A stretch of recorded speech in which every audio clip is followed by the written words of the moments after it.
है कि कन्या का हरण कर लो। आज के लाइफ में बहुत सारी समस्याएं हैं और बहुत सारे लोग उसी में ग्रसित हैं। कोई पास्ट को याद करके ग्रसित है, कोई पास्ट को याद करके खुश हो रहा है, कोई उसी के लाइफ को पकड़ करके रखे हुए है। ऐसी कई सारी धारणाएं चल रही है। आज के एपिसोड कृष्ण के कथा में बहुत सारी चीज़ें आपको दूर हो जाएगी या इससे समझ में आएगी कि कैसे हमें इससे बचना चाहिए। और कृष्ण की कथा में ये सारी चीज़ें बातें हैं, ये जीवन की सारी समस्याएं को पूरी तरह से दूर किया गया है और समझाने की कोशिश की गई है कि हमारे जीवन में जब ऐसी ऐसी प्रॉब्लम्स आए तो कैसे उससे बचना चाहिए। आइए इसे समझने की कोशिश करते हैं। आपको पता है कि कृष्ण द्वारका में रहते हैं, इसलिए उनको द्वारकाधीश कहा जाता था। लेकिन द्वारका एक बहुत बड़ा महल है, एक बहुत बड़ा तैयार किया हुआ महल। लेकिन जब बनने की जब बारी थी, जब द्वारका बनाया जा रहा था, तो उसको टेंडर पास किया जाता है। जैसे भी आज भी बहुत सारे जो बिल्डिंग्स बनते हैं और बड़े बड़े जो इमारत बनते हैं उनके टेंडर्स पास होते हैं और उस टेंडर में बहुत सारे लोग भरते हैं और उसमें किसी एक का लॉटरी निकलता है, यानी किसी एक का नाम निकलता है और उसे मिलता है। लेकिन उस समय जो टेंडर पास हुआ था तो वो हुआ था द आर्किटेक्ट, जिनका नाम है, आपको पता है क्या चीज़ नाम है उनको? ऐसा कोई जानते हैं?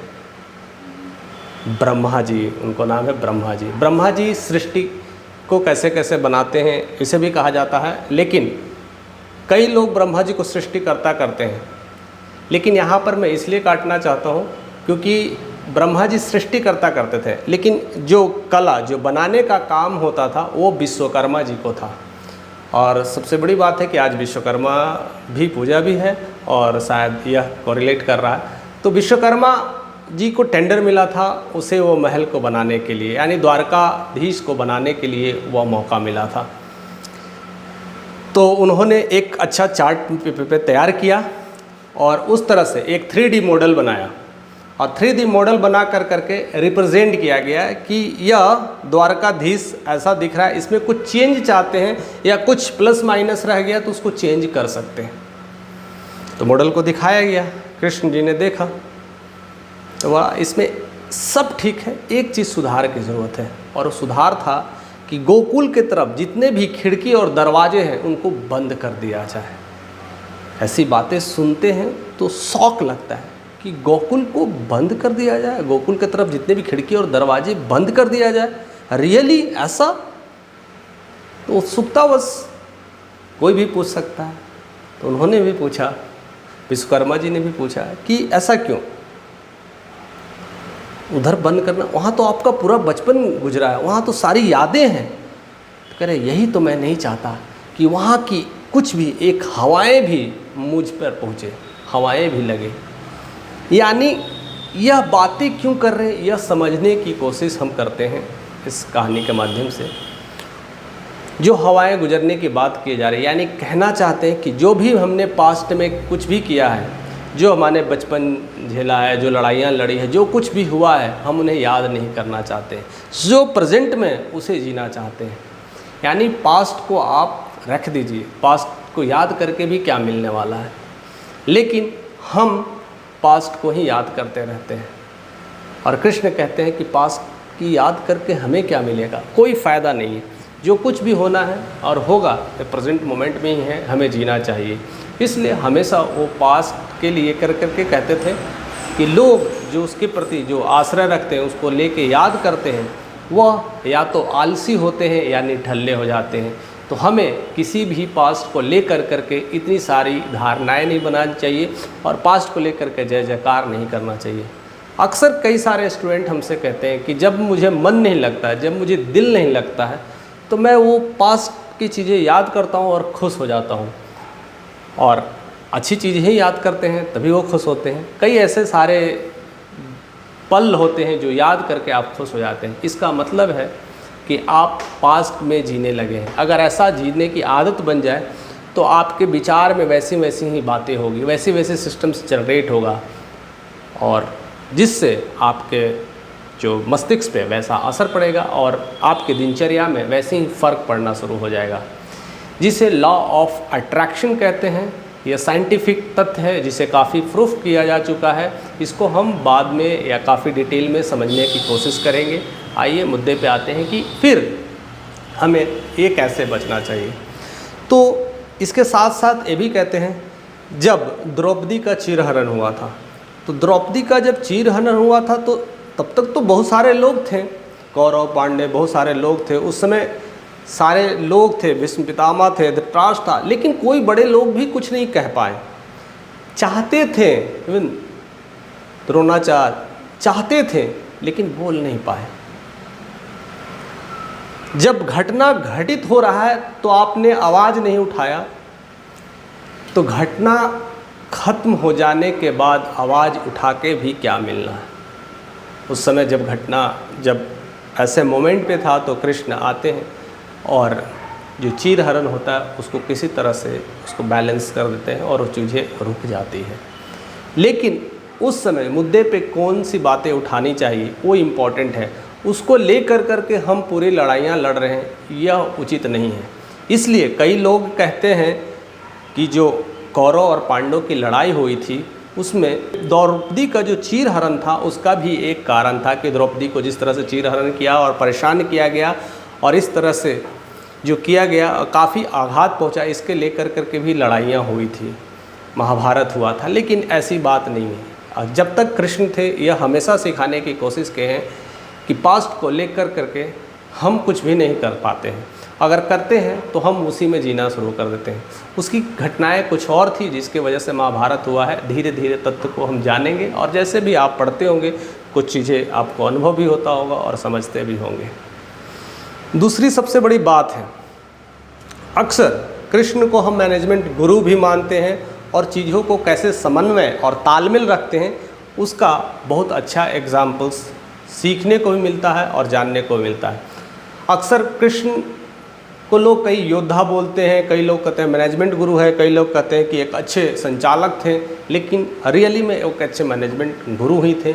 एक योद्धा का काम होता है युद्ध को लड़ना, लेकिन कृष्ण युद्ध लड़ना कब है, छोड़ना कब है, वो बैलेंस करते थे। जब ज़रूरत पड़ा तो साथ, नहीं ज़रूरत पड़ा तो पीछे हो गए। ऐसे कई सारे चीज़ें को दर्शाते हैं और कई सारी चीज़ों को बताते हैं।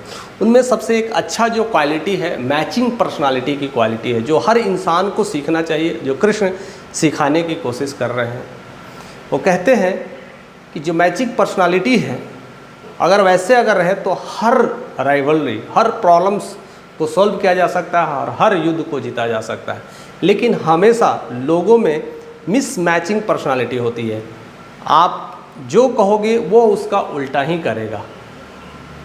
टिट फॉर टैट का ज़माना आ गया, आप उसे मारोगे तो उसे वो भी मारेगा, यानी रिवॉल्वरी प्रोसेस होता है, यानी मिसमैच पर्सनालिटी होता है। जैसे कि बच्चों में ज़्यादा देखा जाता है। अगर माँ बच्चों को कहती है कि बेटा दूध पी लो तो नहीं पीता है।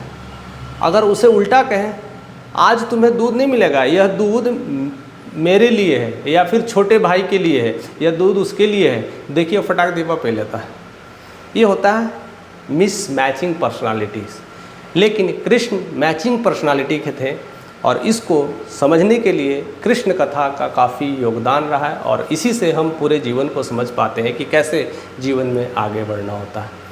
एक बार जब अर्जुन वनवास से जब लौटे थे तो कृष्ण से आकर मिलते हैं और उस समय जो बातें थी ज़्यादातर जो कृष्ण और जो सुभद्रा की चर्चा होती थी, अक्सर होती थी, और कृष्ण सुभद्रा को भी चाहते थे और सुभद्रा भी अर्जुन को चाहते थे।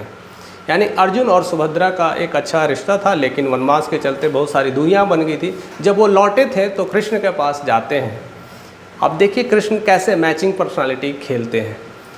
तब तक जो कृष्ण के बड़े भाई हैं बलराम, उनका दुर्योधन से काफ़ी अच्छी दोस्ती थी, भाई थे तो सारे रिश्ते थे और उनकी अच्छी दोस्ती थी। तो उन्होंने अपने बहन का जो रिश्ता है यानी सुभद्रा का जो रिश्ता है दुर्योधन से कर रहे थे। यही बात कृष्ण कहते हैं अर्जुन से कि मैं क्या कर सकता हूँ। सुभद्रा का रिश्ता तो ऑलरेडी मेरे बड़े भ्राताश्री ने दुर्योधन से कर रखा है, लेकिन तुम तो एक अच्छा क्षत्रिय हो, और क्षत्रिय का काम क्या होता है? हरण करना, और उसके बाद वरण कर लो। और ये बात बोलते हैं तो अर्जुन कहते हैं, आप मुझे हरण करने के लिए कह रहे हो? तो कृष्ण कहते हैं, नहीं नहीं, मैं कौन होता हूँ कहने वाला, मैं तो कह रहा हूँ कि क्षत्रिय का धर्म बता रहा हूँ कि क्षत्रिय का क्या क्या धर्म होता है। और ऐसा मैंने सुना है कि कल सुभद्रा सुबह पर्वत पे पूजा करने के लिए जा रही है। अब देखिए कृष्ण कैसे हैं, बातों बातों में सब कुछ बता रहे हैं, ठिकाना भी बता दिए हैं, लूटने का लिए, हरण करने के लिए भी बता दिए हैं, सब चीज़ें बता रहे हैं, और खुद भी नहीं कह रहे कि हम हैं आपके साथ, लेकिन साथ में भी हैं। तो ऐसे होते हैं मैचिंग पर्सनालिटी, आपके साथ ही हैं, आपको हेल्प भी कर रहे हैं, लेकिन पता भी नहीं चलने दे रहे हैं। ऐसे पर्सनालिटी है। वो कह रहे हैं कि मेरी बहन सुबह कल पूजा करने के लिए जा रही है, ऐसा मैंने सुना है, यानी आपको ठिकाना भी बता दिए, जगह लोकेशन सब बता दिए। आप कह रहे हैं आप क्षत्रिय भी हैं, आप हरण कर लो। तो फिर आप क्या करते हैं? क्षत्रिय का धर्म था, उन्हें निभाना था, और वो चाहते भी थे, और वही होता है। अगले दिन वो सुबह पूरी तैयारी के साथ निकलते हैं, लेकिन अगले दिन जो सुबह तैयारी से पहले कृष्ण का ऑलरेडी रथ भी तैयार रहता है। तो अर्जुन को समझने देर नहीं लगता है, यह रथ मेरे लिए ही तैयार किया गया है। और वो रथ पे बैठते हैं और जाते हैं, और सुभद्रा को वहाँ से हरण करके लेके चले जाते हैं। अब ये बात उनको भ्राताश्री, बड़े भ्राताश्री को पता चलता है, बलराम को, कि मेरी बहन को अगवा कर लिया गया। अब बताइए कि एक भाई को क्या क्या चीज़ें होगी, वो तो युद्ध ही होगा ना। तो पूरे युद्ध करने के लिए पूरी सेना को तैयार करते हैं, ले जाने के लिए कहते हैं। अब फिर देखिए यहाँ पर कैसे मैचिंग पर्सनैलिटी का गुण कृष्ण बताते हैं। और आते हैं, कहते अपने, कृष्ण पता है क्या हुआ है? तो क्या हुआ, इतने उतावले क्यों हो, इतना सारा तेजीपन क्यों हो, और लगता है कहीं युद्ध की तैयारी हो रही है, ऐसा क्या हो गया? तो कहते आपको पता नहीं, हमारी बहन को अर्जुन उठा के लेकर चला गया। कह रहे ऐसी बात है? तो उसमें जो लाइन कहते हैं वो काफ़ी समझने वाला बात है। कहते हैं कि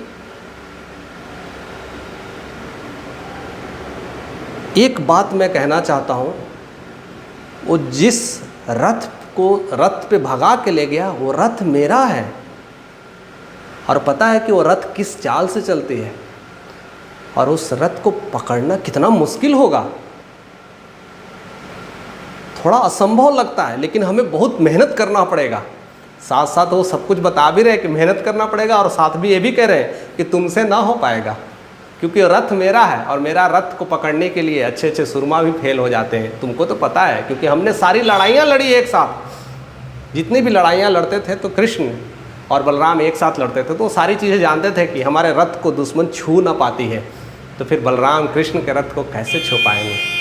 साथ ये भी कह रहे हैं, और साथ ये भी कह रहे हैं कि जाइए, लड़िए, पकड़िए। यानी पूरी तरह से बलराम की सारी हेकड़ी निकाल भी देते हैं, यानी उसको गर्म खून को ठंडा भी कर देते हैं, और अपने दोस्त का, यानी अपने कहते हैं ना, दोस्त का साथ भी दे देते हैं, यानी अर्जुन का साथ भी देते हैं। यही होता है मैचिंग पर्सनालिटी।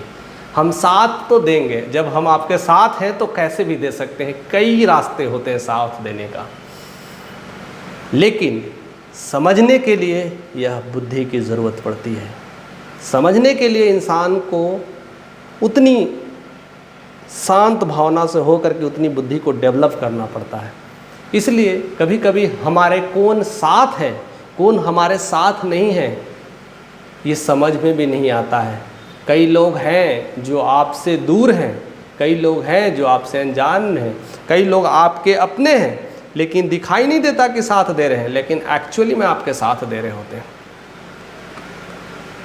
तो ऐसे हैं मैचिंग पर्सनालिटी, हमेशा ऐसे ही होना चाहिए। और हम अपने जीवन में हमेशा राइवलरी पर्सनालिटी को रखते हैं, हमेशा लड़ाने की बात करते हैं, हमेशा उसे उठाने की बात, मारने की बात करते हैं, लेकिन कैसे जीतना है और कितना प्यार से जीतना है, यह सिर्फ कृष्ण ही बता सकते हैं। और ऐसे कई सारे उनकी जो घटनाएं हैं, वह बहुत सारी चीज़ सिखाने की कोशिश करती है। जब सब कोई जानता है कि बलराम का जो दोस्ती था दुर्योधन से था, तो कृष्ण को कहीं ना कहीं ये चीज़ लगने लगा कि बलराम कहीं ना कहीं अगर कौरव पांडव में युद्ध होगा तो बलराम अगर चले जाएंगे उस पार्टी में तो एक बड़ा कंपटीशन हो जाएगा, क्योंकि मेरे सारे गुण, मेरे सारे युद्ध की कलाएं बलराम जानते हैं, तो थोड़ा टफ होगा। ऐसे तो आमना सामना होगा तो वो धर्म के साथ ना देकर के अधर्म के साथ दे रहे तो उनकी तो हानि होगी ही होगी और उनका नाश भी होगा। लेकिन एक भाई को मारना शायद अच्छा नहीं था, तब उसे कैसे समझाने की कोशिश करते हैं, इसी को कहते हैं मैचिंग पर्सनालिटी। तब वो जब युद्ध की बातें चलती है, जब कौरव पांडव में युद्ध का छिड़ता है तो बीच में जाते हैं मैं उसको बैलेंस करने के लिए, युद्ध को रोकने के लिए, उसको सेटलमेंट करने के लिए जाते हैं। अब देखिए सेटलमेंट करने जाते हैं तो कई सारे जो उधर के लोग थे, यानी दुर्योधन के जितने सारे लोग थे, कृष्ण को बांधने चले थे, कृष्ण को रोकने चले थे। उस पर कई सारी कहानियाँ हैं, उसके कई सारे लंबी सीरीज है जिसमें उसमें बहुत सारा ऐसा चीज़ था कि उल्टा हरि को बांधने चला जो असाध्य छापने चला। ऐसे ऐसे कई सारी कविताएं हैं जो हरिवंश राय बच्चन जी ने इस पे लिखी हैं और एक लंबी कड़ी है। जो जिन्हें बांधा ना जा सकता उन्हें बांधने चले थे, लेकिन बहरहाल वो जब जाते हैं और जाग कर करके जब वापस लौट के आते हैं, बांध तो सकते नहीं थे, खुद कृष्ण को बांध कौन सकता है। जब वो लौट के आते हैं तो बलराम से शिकायत करते हैं, कहते हैं भैया भ्राताश्री,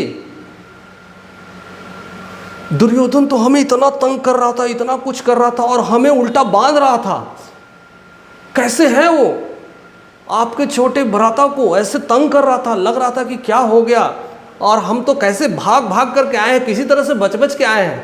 अब एक भाई को ऐसी बातें कह दे तो भाई को कैसा लगेगा, कहता अच्छा ऐसा मेरा दोस्त तुमको ऐसे करने लगा। अगर युद्ध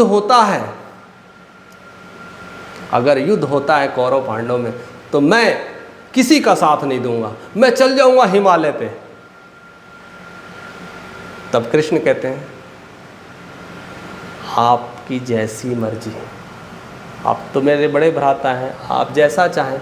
और कृष्ण तो चाहते भी यही थे कि आप चले जाए, क्योंकि लड़ाई होने वाला है, तो तय है, कृष्ण को सब पता है, युद्ध तो होने वाला है, तो उनको भेज देते हिमालय पे। देखिए कैसे मैचिंग पर्सनालिटी का गुण है, कब किसके साथ रखना है, कब किसको नहीं रखना है, किसे मारना है, किसे नहीं मारना है, सारा प्लान हो जाता है। इसी को कहते हैं मैचिंग पर्सनालिटी। और हम अगर आसपास किसी तरह किसी की लड़ाई हुई तो हम अपने और भी परिवारजनों को इकट्ठा कर लेते हैं कि ज़्यादा मजबूत पार्टी हो जाएंगे ना, तब जीते पाएंगे।